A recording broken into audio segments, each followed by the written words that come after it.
दोस्तों, मेरा नाम है कुमकुम बिनवाल। प्रधानमंत्री मोदी किसी भी विदेश यात्रा में जाते हैं तो गोदी मीडिया माहौल बनाता है कि जिस भी देश में मोदी जी गए हैं वहाँ मोदी मोदी के नारे लग रहे हैं। जैसे मोदी जी अभी कुवैत गए हुए हैं और ये दोस्तों जो दौरा है मोदी का बहुत ही खास है क्योंकि 40 साल के बाद देश का कोई प्रधानमंत्री कुवैत गया हुआ है। जाहिर तौर पर देश के लिए और व्यक्तिगत तौर पर प्रधानमंत्री मोदी की जो विश्व गुरु वाली छवि है उसके लिए दौरा कितना महत्वपूर्ण था, लेकिन रंग में भंग पड़ गया है। जी हाँ दोस्तों, वहाँ मोदी जी विदेश दौरे पर हैं और यहाँ जानकार या अटकलें लगा रहे हैं कि कहीं ऐसा ना हो कि मोदी अपनी कुवैत यात्रा खत्म करके वापस भारत आए तो उस दौरान या फिर उसके बाद अमित शाह की या तो छुट्टी हो जाए या फिर अमित शाह को माफी मांगनी पड़ जाए। दोस्तों, अमित शाह ने संसद के अंदर बाबा साहब को लेकर जो बयान दिया उस पर बीजेपी भले ही कुछ भी कह ले, खुद अमित शाह प्रेस कॉन्फ्रेंस में कुछ भी कह ले, उस बयान के बाद अमित शाह कुछ भी कह ले, लेकिन सच्चाई यह है कि विपक्ष ने मुद्दा लपक लिया है।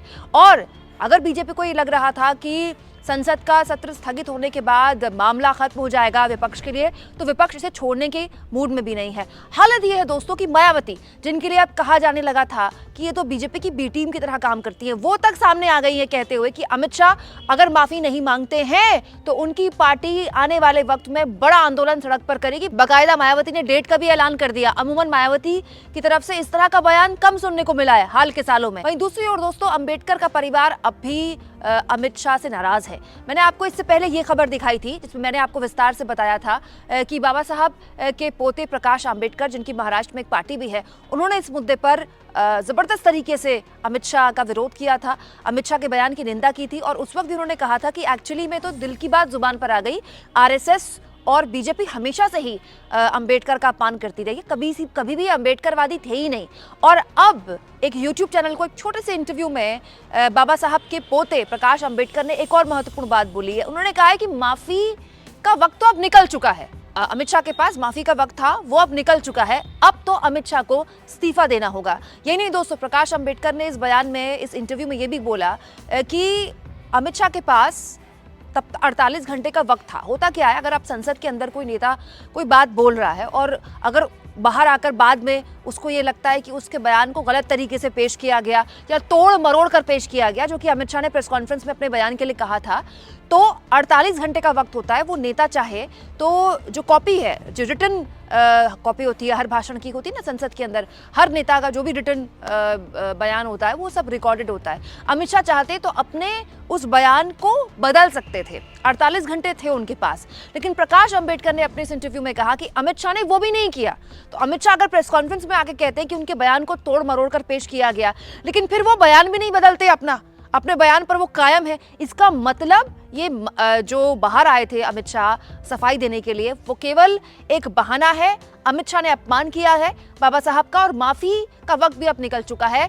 अब या तो मोदी अमित शाह से इस्तीफा ले ले या फिर अमित शाह खुद इस्तीफा दे दे, नहीं तो इस पूरे के पूरे मसले पर महाराष्ट्र से लेकर उत्तर भारत तक अलग अलग पार्टियां जहां गोलबंदी कर रही हैं, वहीं कांग्रेस पार्टी ने, जी हां दोस्तों, कांग्रेस पार्टी ने तो सीधा प्रेस कॉन्फ्रेंस करके मोदी सरकार को आड़े हाथों ले लिया। क्योंकि दोस्तों ये कहा जा रहा था कि राहुल गांधी ने किसको धक्का दे दिया, किसको आईसीयू पहुंचा दिया, इस तरह के आरोपों से हो सकता है कि कांग्रेस पार्टी इस मुद्दे से उसका ध्यान हट जाए, लेकिन ऐसा नहीं हुआ है।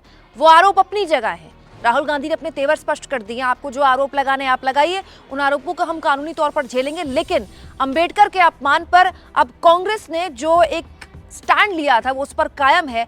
और बाकायदा अगले 3 दिन, जी हाँ दोस्तों, अगले 3 दिन कांग्रेस पार्टी ने साफ तौर पर ऐलान कर दिया है कि अगले 3 दिन मोदी अमित शाह के लिए मुसीबत बनने वाले हैं, क्योंकि सड़क से लेकर मीडिया तक कांग्रेस के अलग अलग सांसद, कांग्रेस के बड़े नेता, दोस्तों ये नेता जाहिर तौर पर लोगों के बीच जाएंगे और बताएंगे कि बीजेपी आरएसएस ने अंबेडकर का कितना अपमान किया है, अमित शाह ने माफी नहीं मांगी, मोदी जी ने अमित शाह को बर्खास्त भी नहीं किया, ना ही उनको फोर्स किया कि वो माफी मांगे।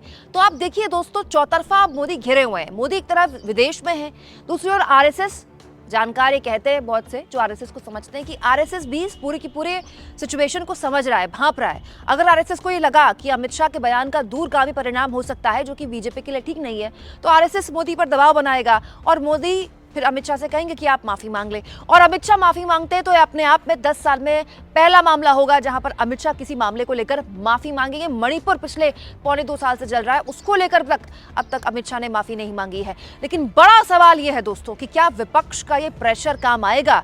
क्या आरएसएस और विपक्ष के दबाव में आकर या मोदी अमित शाह को बर्खास्त करेंगे, या फिर कहीं ऐसा ना हो दोस्तों कि अभी जो मोदी जी सोच रहे हैं कि मामला हल्का पड़ जाएगा, बाद में मामला इतना बड़ा हो जाए कि अमित शाह की कुर्सी ही चली जाए। सुनिए, कांग्रेस पार्टी ने कैसे इस मुद्दे पर बड़े आंदोलन का ऐलान कर दिया है और अपने इरादे साफ कर दिए हैं।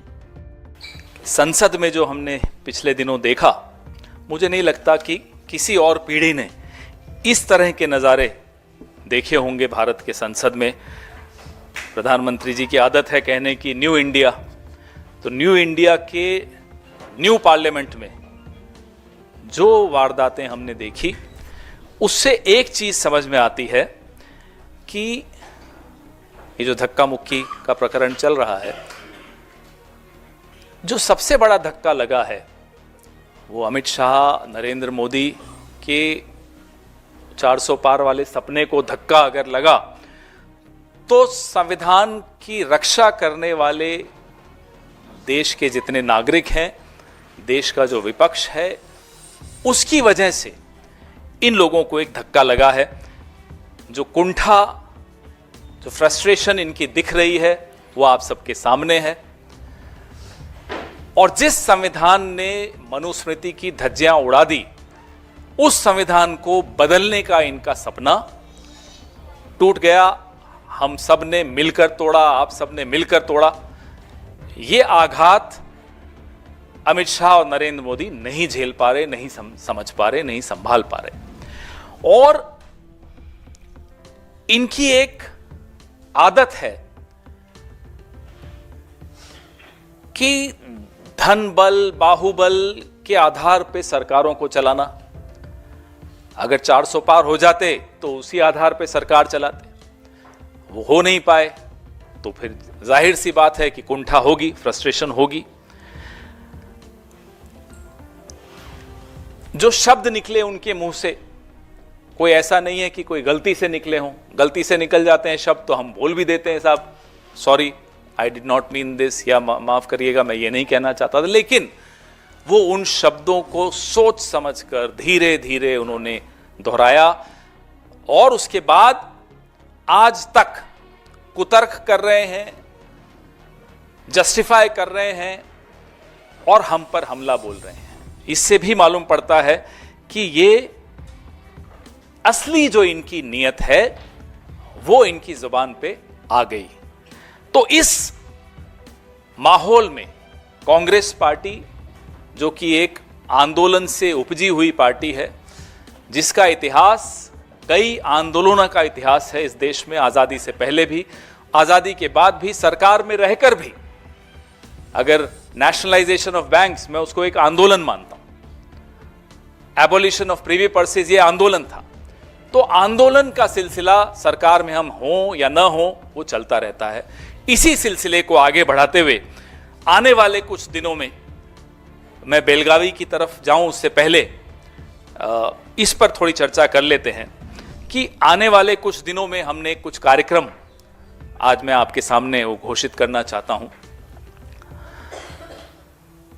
22 और 23 दिसंबर को पूरे देश में हमारे लोकसभा और राज्यसभा के तमाम सांसद, हमारी कांग्रेस कार्य समिति के सदस्य 150 शहरों में प्रेस वार्ता करेंगे। गृह मंत्री अमित शाह के इस्तीफे की मांग करेंगे। बाबा साहब अंबेडकर और संविधान के ऊपर जानबूझकर किए जा रहे हमले के विरोध में अपनी आवाज बुलंद करेंगे। मैं अभी इस प्रेस वार्ता के तुरंत बाद हमारे संगठन महासचिव का सर्कुलर आप सबके बीच में मैं भेजूंगा आप सबको, जिसमें इस कार्यक्रम का पूरा उन्होंने विस्तृत ब्यौरा दिया है। तो 22 और 23 दिसंबर को सारे एमपीज, लोकसभा और राज्यसभा के, हमारे तमाम सीडब्ल्यूसी मेंबर्स पूरे देश में 150 प्रेस वार्ताएं करेंगे। उसके बाद 24 तारीख को हर जिले में हमारी पार्टी के नेता और कार्यकर्ता बाबा साहब अंबेडकर सम्मान मार्च, सम्मान यात्रा निकालेंगे जिला मुख्यालयों पर, और बाबा साहब भीमराव अंबेडकर जी की मूर्ति का पर माल्यार्पण भी करेंगे। और जिला कलेक्टर को ज्ञापन देंगे, राष्ट्रपति महोदया को संबोधित किया हुआ जो ज्ञापन होगा।